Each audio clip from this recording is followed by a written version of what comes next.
This is how you make a 1-inch zipper pull. First you get the 1-inch machine out, and then your parts, which include shells, your graphics, Mylar,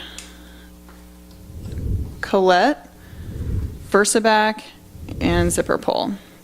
We'll start with the pickup die facing us. Insert the shell into the pickup die smooth side up. Insert your graphic on top of the shell. Insert the Mylar on top of the graphic. Rotate the die table around. Insert the collet into the crimp die sharp side up. Pull the handle all the way down towards you. Lift the handle back up. Rotate the die table around. Pull the handle down a second time. Remove the button from the machine and snap in the Versaback.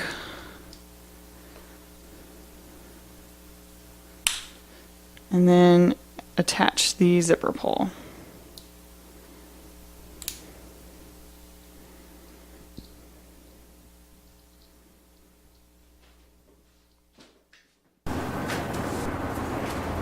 That's it. Thank you for watching. Please visit us at www.buttonmakers.net for more tips, tricks, and crafty ideas.